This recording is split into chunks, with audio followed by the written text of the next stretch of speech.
Look, I guess it's going to depend on the type of work that you're going to go into. With our graduate program, which is a 12-month contract, there's not, I guess, the necessary need for that kind of full-rounded work experience, because you ultimately do a little bit of that throughout that 12-month period. So again, if you can have that opportunity and go and get some experience, then great. I strongly encourage you to do so, especially if you're looking to get into an area that is a little bit specific. So, we have some work around industrial relations and things like that. So having an understanding and some work experience around that area could come in really handy and help you stand out. For the general program, where you're doing a lot more project-based work, maybe it's not as important, but yeah, I would encourage everyone to, if they can, do some experience in different areas. So I undertook a part-time job pretty much from the start of my law degree to the end, and that was being a receptionist at a medical clinic. And that came up a lot in my interviews. So doing a part-time job that in an unrelated field is definitely very relevant. You gain a lot of experience from it, and sticking with one employee for a number of years also shows a loyalty and a commitment to that employee. I like being a receptionist. You undertake a lot of conflict management, a lot of customer service that you wouldn't experience in a clerkship, because as a clerk you don't get a lot of customer experience. You don't ever really get to speak to the clients. So it was really relevant in answering those questions. I joined the Model UN Society, but just generally speaking, I think try and get involved with, find a student club that fits your interest or something you want to learn more about. A, because you'll meet more people. B, because it might actually be fun. But C, also getting onto something like a committee, showing that you've got some evidence of being involved with stuff. It does look good to CVs. You've got some sort of leadership, organisational experience. It all helps towards that bit of resume building. So it's not just that, obviously. There's obviously the social aspect as well, but there's no reason you can't have both at the same time. I was also lucky enough to go on a university study tour towards the end of my last year. It was a joint program through the Faculty of Arts and the Faculty of Law, and it was over to the UK, and I managed to finish off my international studies degree through that, and that was really, really cool. I'd never been to the UK or London or what have you, and that was a really cool experience. And it was, good to learn a lot as well, but it was a nice way to sort of finish things off, that half of my 2 degrees. And if you can look for summer clerkships, we provide summer clerkships at the Crown, very good way to go. If you can get into a private practice, be it voluntary or paid, and be doing that, excellent. But it's always that sort of thing, not just law, but something that shows me about the person that's going to really put that person into the list of candidates for jobs for me. So the opportunities that I took during law school that were beneficial for me finding my current role included, things from first year, the first year moot. I became part of the Law Student Society and organised a number of different events and different roles under that capacity. The university also offered a number of specialised courses, which I undertook, which I think I was asked a lot of questions about. People were impressed in interviews, such as the International Jessup Moot and the Moot Court they offer here. They're really fantastic programs that give you a lot of skills that you can talk about, such as teamwork and also your legal drafting skills and also presenting skills.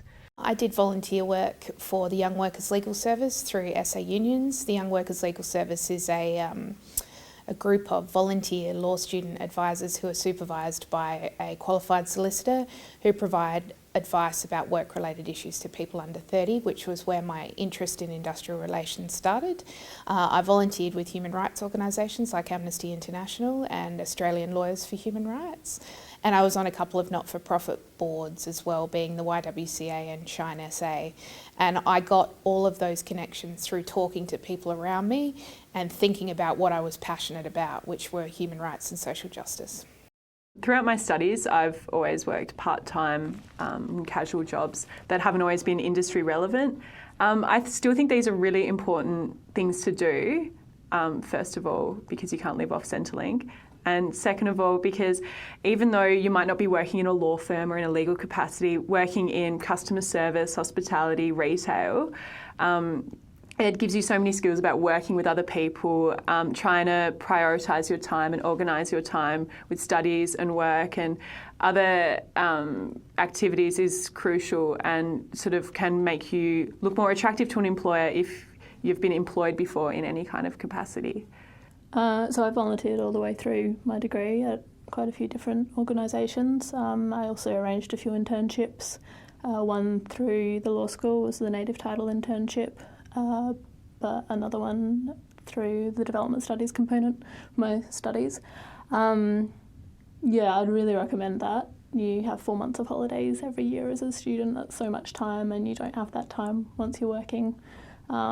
It gives you the chance to explore different fields, have experiences that you're not going to easily have once you're working. I also went on exchange, which I'd highly recommend. Yeah, make the most of the time that you have, the free time you've got at uni, because there's a lot of it.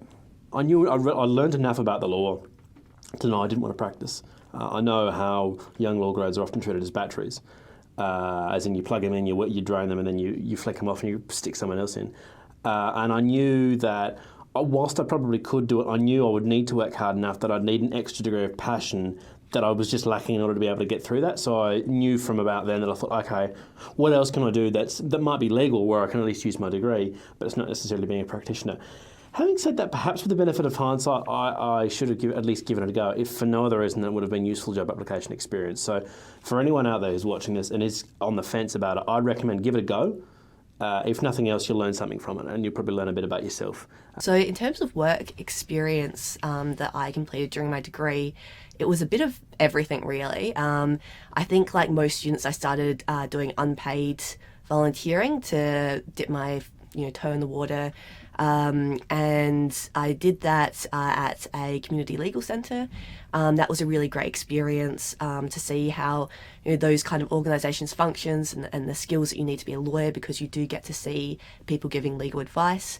From there, I did a paid internship.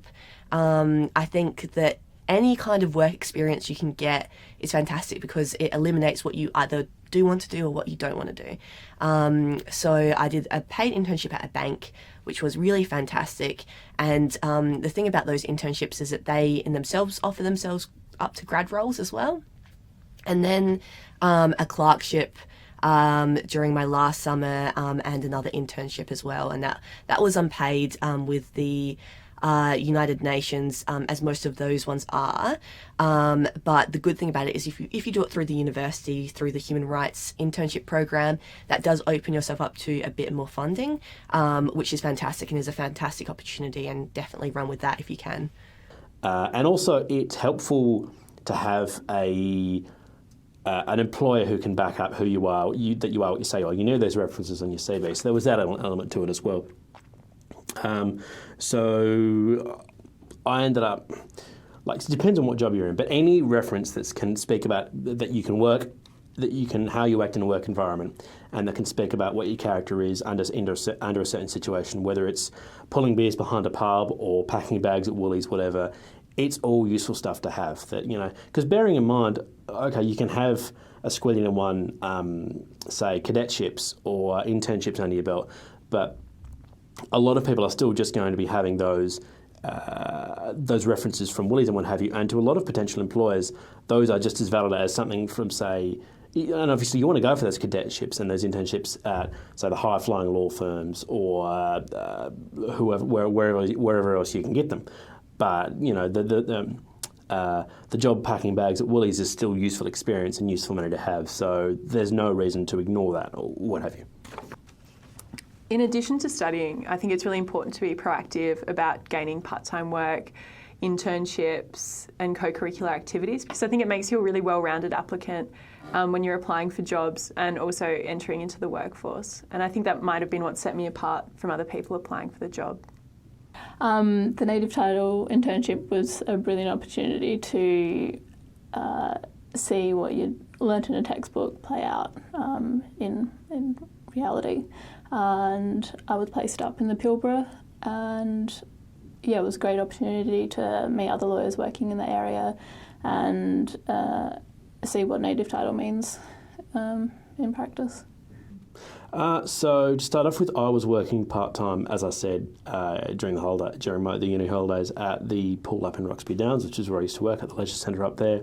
And then as time went on, and like I said, I was effectively living down in Adelaide more. I ended up getting a job working in hospitality and doing a bit of work there. So it's just a matter of what you can find that will help you fit around what you need to fit around, whether that's family, personal commitments, whether that's uni as well, doing what you need to do. And a job where you're doing long hours or doing hard work is still useful stuff. Like, it shows that you can work odd hours, it shows that you can work long hours and just being able to keep going, which is all useful stuff.